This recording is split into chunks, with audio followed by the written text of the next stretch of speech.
Now, I'm sure lots of you have seen Wayne Rooney and Amazon have teamed up to release a new documentary, which is out this week. I think certainly Friday on Amazon Prime, maybe premieres this evening. And in advance of the documentary's release, Rooney did a number of eye-catching interviews, including with Ollie Holt, who's the chief sports writer with the Mail on Sunday. And we regularly review the Sunday papers here in our Sunday paper review slot. And I can tell you most weeks one of the guests will pick out an Ollie Holt column or a brilliant interview. So it's great to have him on the show. And certainly the Wayne Rooney one caught the eye. Ollie, it's great to have you on. Thanks so much for your time. It's a pleasure, Joe. I think it's a little while since we spoke. I think maybe the last time we spoke was when I did a Tyson Fury interview, which was about 6 years ago. So I was starting to worry that maybe I don't do that many interesting interviews. But anyway, it was nice of you to say what you said in your intro. Well, if your ears are ever burning on a Sunday morning, we're often talking about your pieces. Don't worry about that. Okay, I'm reassured. So Wayne Rooney, a central figure in English football for near on 20 years, and Amazon have managed to get him on board for this documentary. Reading your piece and looking at some of the early trailers, it does seem, Ollie, as if rage and anger is a real theme here in Rooney's life. Yeah, and yes, it certainly felt that way to me. And I think obviously in the process, I suppose, of A, watching this documentary, but B, looking back over his career and looking at some of the images, it is striking how many times, even when he's celebrating a goal, he's celebrating in an angry way. I think, as I said in that interview, is almost as if he's taking revenge on somebody. There's very rarely pure joy in his expression. There does seem to be a lot of he carried a lot of pent-up anger with him, I think, throughout his career. And look, Joe, that was also anybody who followed his career will know, I think he took that into challenges as well sometimes, and there were he was sent off a few times, but I think those of us who say have followed his career would know that there are many more times where he could have gone because of the sort of the red, when the red mist appeared to come down.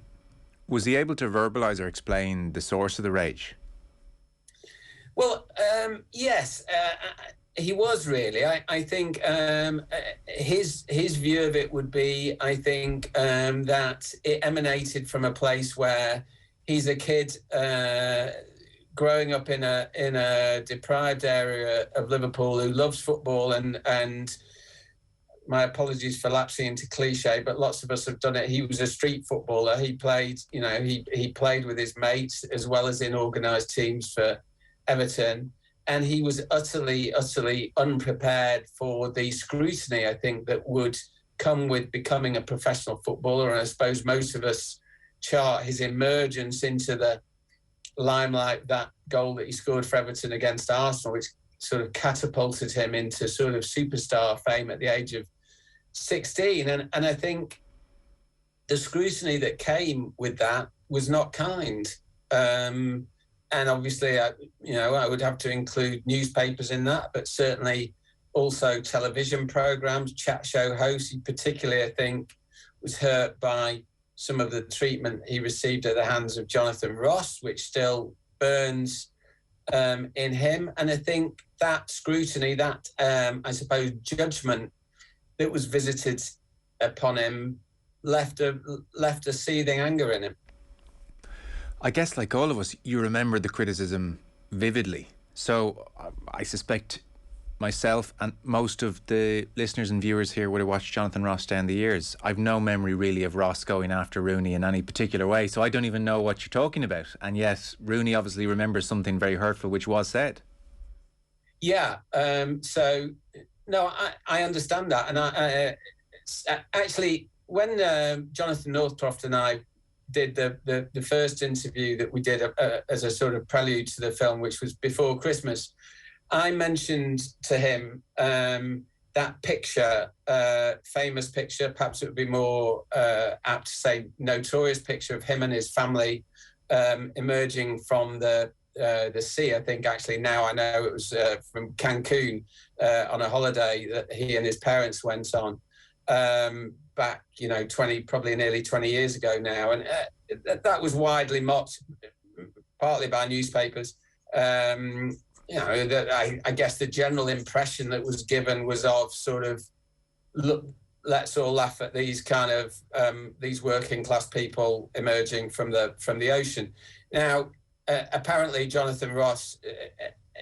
I'm not a massive fan of Jonathan Ross. I don't think I ever saw it live, but Jonathan Ross, according to Rooney, was particularly vicious about that, to the point where Rooney said in the interview, that if he, up until a few years ago, if he'd seen him, he would have hit him.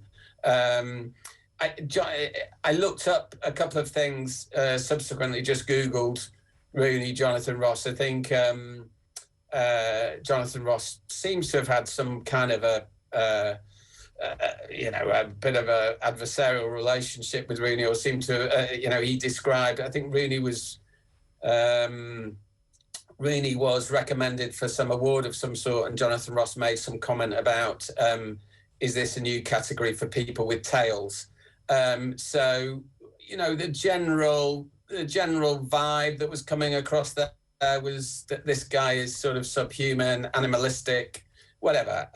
Look, like you, Joe, I'm not I haven't been in the past a student of the Rooney Ross adversary, but having researched a little bit of this, I can see where some of Rooney's hurt comes from. And it is striking, even in some of those descriptions of various moments, say between Ross and Rooney, for instance. I think sensibilities in the media have evolved and softened and changed. Even as you were talking there, I was thinking to Luke Chadwick, and in the past 18 months or so, the ugly jokes, which everybody laughed at, they were very public, it was just a thing. And suddenly when a mirror 10 years, 15 years on was held up to them, everybody could see how this was not a good way for a popular television show to behave, and Chadwick was kind of left to handle it all on his own. The other, I even feel like I'm contributing here a touch, but I know the documentary addresses, say, the brothel headlines, which, were just associated with Rooney when he was a very, very young man. I suppose I never really stopped to think about the enormous embarrassment and the effect that must have had on him. I mean, could you imagine to be in that position and you'd just be horrified that this private episode is just laid out in tabloid form, and his tabloid fodder, and gives everybody a laugh, and yet to be the person at the centre of it must have been utterly horrific. Did he reflect on that much?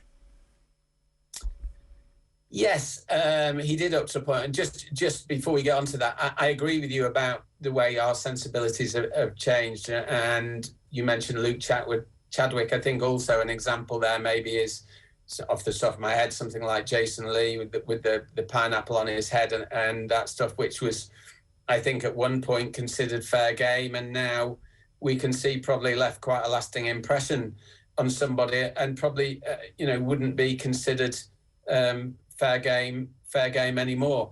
I think as far as the embarrassment that you're talking about with Rooney, I think absolutely he did address that, and I think he didn't address the particular instance you were talking about, but right. He certainly talked about when he, his whatever euphemisms we want to address them as, his various indiscretions, misadventures, and the embarrassment, the acute embarrassment that he felt afterwards, and not wanting to go to the shops. If he did go to the supermarket, feeling that everybody was looking at him and judging him, and I suppose an acknowledgement that he'd at some level that he'd done the wrong thing, and I think there are I think this is there is footage of this in the trailers of the documentary that have been released, where there is some quite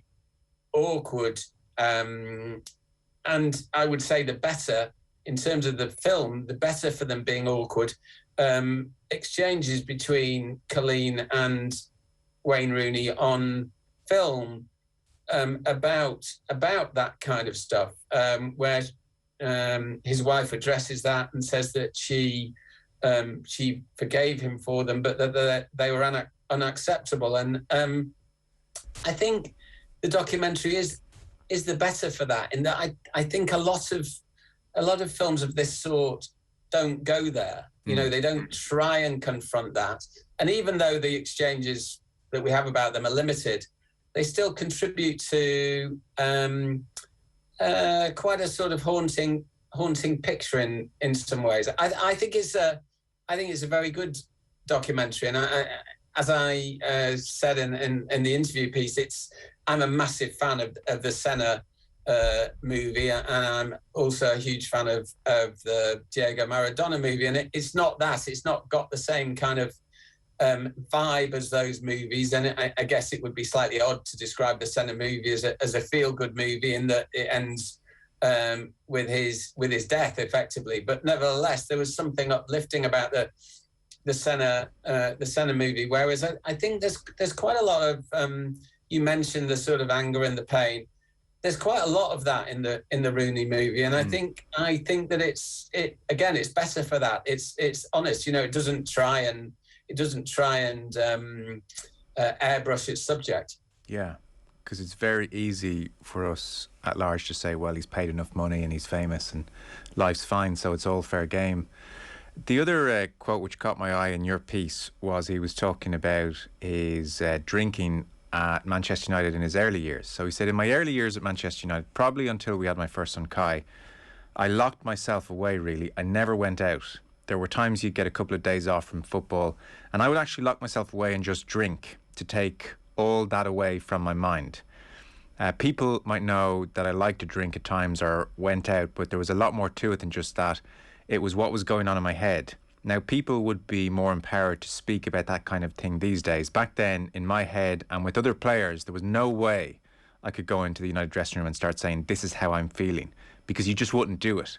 And then you'd end up suffering internally rather than letting your thoughts out. Locking myself away made me forget some of the issues I was dealing with. It was like a binge. So this is kind of a classic, and you hate to say it almost, but particularly of that era and before. That is a classic male sports person's way of trying to cope with being overwhelmed by everything which was going on around him at that time. Yeah, absolutely. And I think certainly in the discussions that Jonathan Northcroft and I had with him, I don't think he ever used the term mental health, but that effectively is that excerpt that you just read out. That's effectively what he was talking about, and he did touch on the fact that he had at least isolated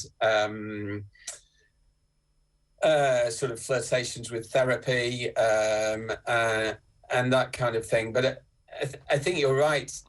Again, you mentioned it earlier. We're not talking about that long ago. No. We talk about 15 years ago, but in some ways it feels like an awfully long time in terms of our attitudes towards mental health and our sensibilities towards mental health, our awareness of mental health. And look, I would obviously 100% include myself in that.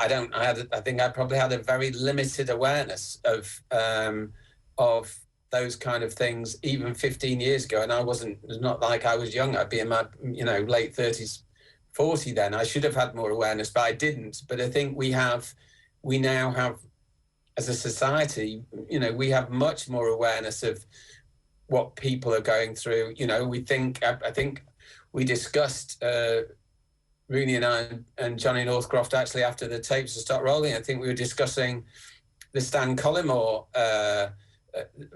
Collimore's journey, for want of a better word, where I think John Gregory famously said, how can you be depressed when you're earning £100,000 a week or however much, whatever the sum was? And I think in some ways, Stan's experience, the way that he opened up, in some ways, it's certainly in English football was, in my mind anyway, one of the beginnings of that journey where people began to be aware of mental health among footballers and the pressures they're facing, and the fact that earning a lot of money did not necessarily protect them or give them sanctuary from those kind of problems. So I think that we are seeing we're seeing the fruition of a lot of those kind of cases now. He does say, just to add in, my relationship with drink now is fine, no problems. I still have a drink now and again, not like I used to, not like when I was playing. It's well in control. It was never at a stage where I thought I was an alcoholic. If I saw a couple of days window, I thought, right, that's a couple of days where I can go at it and try and forget things. I would never be going into training drunk. Ollie, does he reflect much on the heights of his playing career? Because, God, time is flying by. For younger listeners, it's hard to overstate in real time. I'm sure they've seen the clips, but it's hard to overstate how exciting a prospect he was in 2002 when he scored that goal against Arsenal and then just blossomed on the global stage at Euro 2004. And as brilliant as he has been, and we are talking, I think we can use the word great, about a great player who is the leading scorer for Manchester United, who is the leading scorer for England. These are incredible, incredible accolades to have.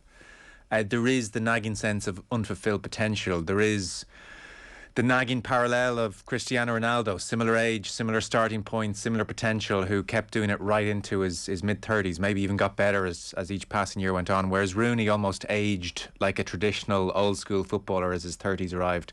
And so there is the maybe uncharitable sense that he didn't fulfil the potential that we saw 2004 and yet still achieved so much. It's a curious balance when you're trying to put his career into context. It is, I'd actually agree with every word you said in that summation, actually, Joe.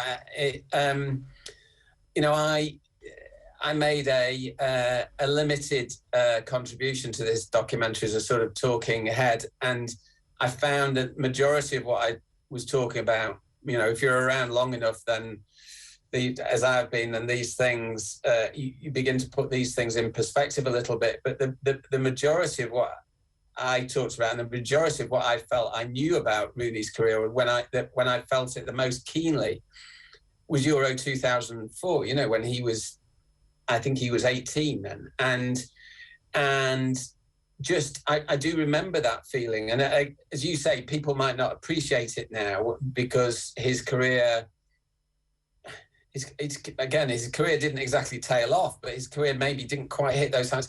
There was a time at Euro 2004, and again, it's laughable in some ways. It was only in the early stages in the group games and in the quarterfinal. But there was a time when it felt as if a door was opening for England, for the England men's football team, and that this kid, as he was then, really, we were in at the beginning of something. We were in at the beginning of something really, really special, and that we had the best player in the world. I mean, the way that he tore apart the France side in I think it was our opening game of Euro 2004, a group game. We ended up losing the game, but he tore one of the best teams in the world apart, and one of the best defenses in the world apart.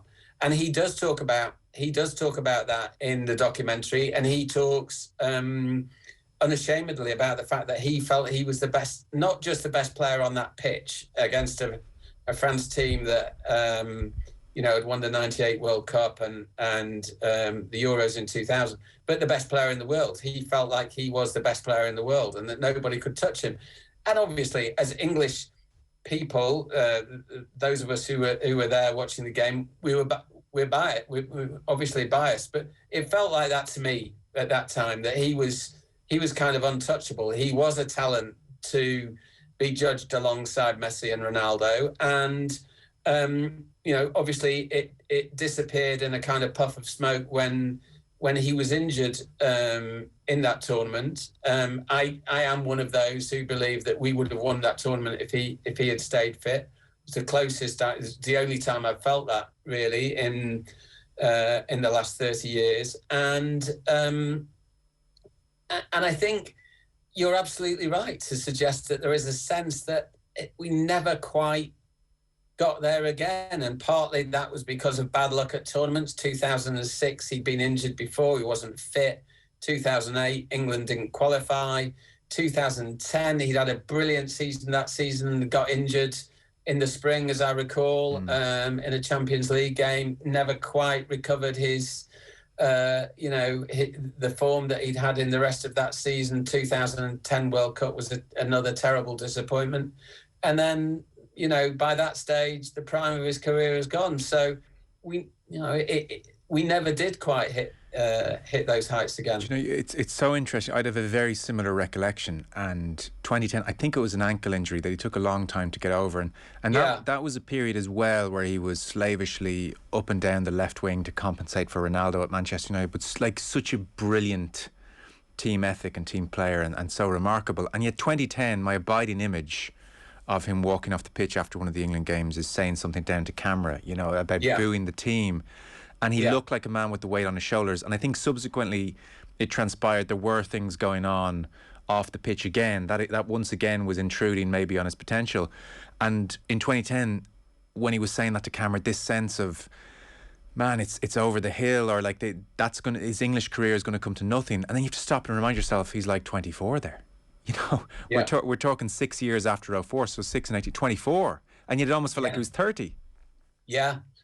No, that's a very good point, and actually, it actually brings me up short. You mentioning it then, you're right. It felt like he was 30. That game was England-Algeria in Cape Town, which I think most people who were there would say it was one of the worst England games they've ever seen. I mean, it was a 0-0 draw. It was a miserable performance. And he said something about nice to see your own fans booing you into the camera. And it was, he was still, in many ways, he was still young then. But as you said earlier in this conversation, people, it's not just being wise after the event. People said it at the time. He aged quite quickly as a player. And look, I don't want to, again, lapse into laziness, and this probably is doing, but he had the kind of build, I think, he always had the kind of build that made people fear that he might fade. Quicker than a Ronaldo or a Messi who had a lither frame perhaps. He's quite a heavy set guy, which meant that he could excel at the age of 16, that he could mix it with grown men at the age of 16 and not have a problem. And again, looking back at the footage of him at 18 in Euro 2004, I mean, he was bullying those French defenders. There's footage of him absolutely smashing into Lilian Thuram in that game, in a challenge that he admits now, if that happened now, he'd been sent off. But he absolutely terrorised that defence at the age of 18. But I suppose having matured so young, maybe there's a logic to the fact that he would fade more quickly as he got towards his late 20s. And you're right, it was said at the time, even when he first came on the scene. What do you think, by the way, is his motivation for this documentary? I mean, it's tried to say money. I suspect Wayne Rooney's doing okay financially, but like to talk about the rage, to revisit some of the embarrassing off-the-field instances. At this point in his managerial career, I was kind of trying to work out what's the strategy here, for want of a better word. Yeah, that's an interesting question. I would be pretty sure it's not money. And obviously that's a fairly rare thing to say. If you have been around as long as me, if in doubt, it's money. But I would pretty much be sure that in this case it's not money. I don't know how much he's been paid for it, but I would say that was not the prime motivation at all. I think that part of it, and I haven't spoken to him directly about this, Joe, so I don't know. But I think that what he has said openly is that he would like people to see a different side of him. I suspect he's become slightly frustrated by this idea of him as some sort of party animal who is always getting himself into scrapes. And I think that his view of that is very much those are isolated incidents, and that he actually very rarely goes out, that he's quite a solitary person, but when he does go out, he tends to create unwanted headlines. I suspect also at some level, and I stress, he didn't say this to me, I suspect at some level that he's at a different stage of his career now. He's winning lots of plaudits for quite rightly, I think, for the dignity and the ability with which he is managing at Derby County in very difficult circumstances. I suspect that there is some, I would think that there is maybe some element where he would hope that a documentary such as this would draw a line under his playing career, and some of the off-the-field incidents that accompanied it would draw a line under all that and allow him to move on and be seen maybe in a more serious light as somebody who can lead a club. Yeah. And I think actually, Joe, one of the things that occurred to me about that was that, if he wants to achieve that, then I hope that this documentary will help with that. But actually, I think that the way that he has conducted himself already at Derby, and I'm thinking particularly about the statement that he made about the interest from Everton in him and how he felt that he couldn't leave Derby in the circumstances in which they're in now. I think that did an immense amount for his popularity and the way that people regard him, actually, because I think we all know that loyalty is a fairly rare commodity in football, not just from players, but from clubs as well. And for him to show that kind of loyalty to a club that's in trouble, I think spoke volumes about him. Yeah, I think he has always struck me as a sincere person, actually, who hasn't lost the head or run away from himself.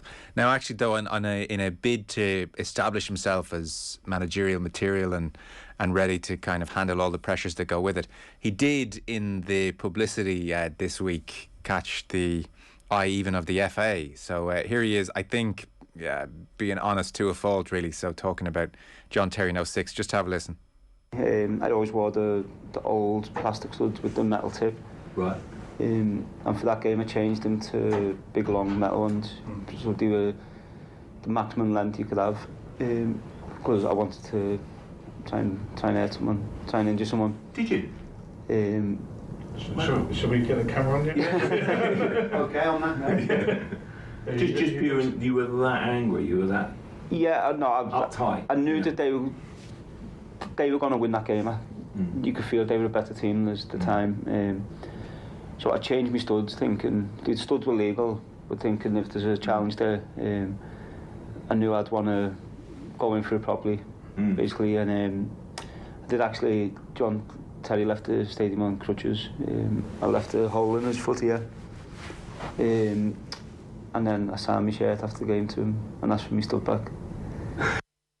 So there you go. I mean, it's Roy Keane, Alfie Ingehalland, only more indiscriminate, which is probably not a good thing.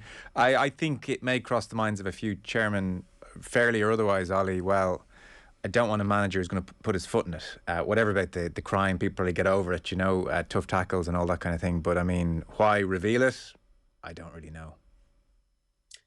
Yeah, I know what you mean. I guess, as you said earlier, he wanted to be, I suppose he very much, made a point of the fact that he wanted this documentary to be honest, and, he didn't want to leave any stone unturned. And I think he has done that in the documentary. So I guess it was part of that. I think maybe, he's, again, going back to your earlier question about, is there a strategy here?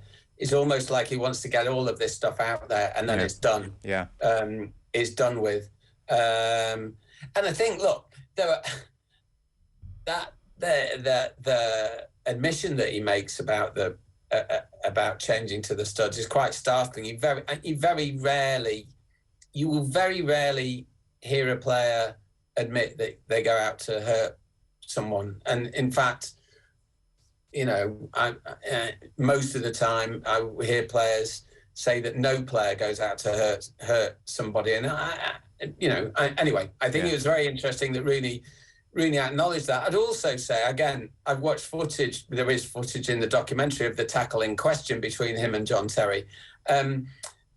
We're talking about how things have changed in terms of our attitudes to mental health in the past 15 years or so. I think they've also changed in terms of our attitudes to what was acceptable in football or not. And that was a fairly John Terry was not a shrinking violet either, and that tackle was two aggressive players colliding. And John Terry, if you look at even stills of the tackle, John Terry goes into that tackle with both feet off the ground, and Rooney stamps on him on the way through, effectively. So, it wasn't an act of unrequited aggression, if I can put it that way. I am obviously in no way seeking to excuse it. All I'm saying is that it was a different time as well. But I mean, Rooney has been so honest about it that clearly there's not a lot of wriggle room there. But I mean, I think as far as you talking about, there's some suggestion the FA are sort of are looking at it, and whether any prospective employers might look at it. I think Rooney's response to that would be, I suspect that it happened a long time ago. They were different times, and he is, I would say quite clearly, a very different person now. I mean, I think that's an argument that we can have in football and in sport a lot. We see this quite a lot, obviously, with, say, an obvious thing, I suppose, is with social media posts that players may have made 10 or 15 years ago, and that come back to haunt them. They're different people, and I think that Rooney would say that he is a different person now. He's got rid of a lot of that anger finally that infused him in those days. And look, I think everything that he's shown at Derby County, and its early days, obviously first job in management, has shown that he is more than capable of being a leader at a football club. And I think that that has been a surprise to a lot of people. But I think with every match that goes on, they won again. They won again last night, and if he leads Derby County to survival in the Championship, which is still a big if, it'll be one of the great managerial achievements. It'll be one of the great escapes in English football history. It's not a bad thing to have on his CV. No, for sure. Well, people can still check out the interview you did with him. It's on the Mail website, obviously, and it is well worth a read. In 30 seconds, if you have it, because I've kept you too long, you'd have a good feel for the news cycle and whether a story is gathering momentum or losing momentum. This Kurt Zouma situation seems to be gathering momentum, and in hindsight, maybe West Ham could have taken some of the sting out of this by benching him last night and really making it clear that this was sincerely unacceptable, as opposed to just releasing a statement unacceptable. So I suspect this could be something you're writing about on Sunday, and others. Yeah, I mean, I'd agree with your summation of that, Joe. I think that in an ideal world, they would have left him out last night, certainly, as a gesture of disapproval and censure. It's an interesting question of where it goes from here, and whether it's gathering pace or not. I get the vague impression that West Ham's fining him 2 weeks' wages, which people are saying is £250,000, and donating that to animal charities will appease some of the anger that has built about their dealing of the way they've dealt with the situation, and it's a good thing that they've done that. But yes, it's a difficult thing. I find the situation difficult in terms of, obviously not in terms of Kurt Zouma and what he did, but the criticism that David Moyes received last night for playing him. I totally understand that, and I think that he should have been left out. I also think that David Moyes, sorry to be again cliched and a little bit reductive, I think David Moyes is a good man, and I think his actions over the years have proved that he is a good man and a good manager. And I think that I kind of understand where he's coming from about trying to separate the football and the discipline, and he Zouma has been disciplined today.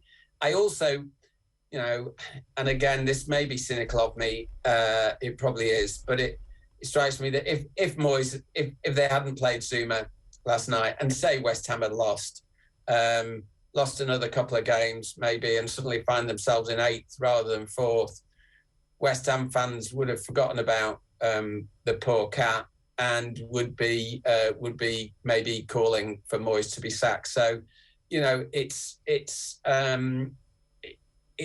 a difficult decision. I think he should have been left out last night, and I think by not leaving him out, the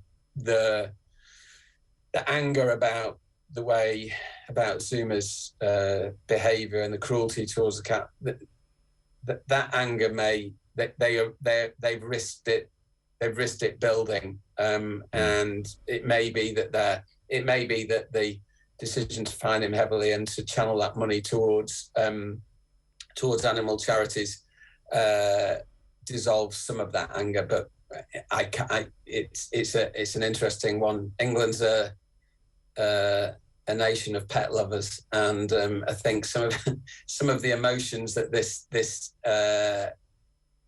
footage has stirred reflects that. Yeah, for sure.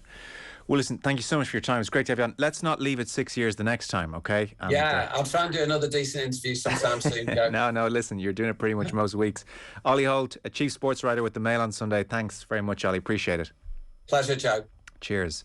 And our football coverage is with thanks to Sky. Don't miss Liverpool-Leicester Thursday night live only on BT Sport. We'll take a short break.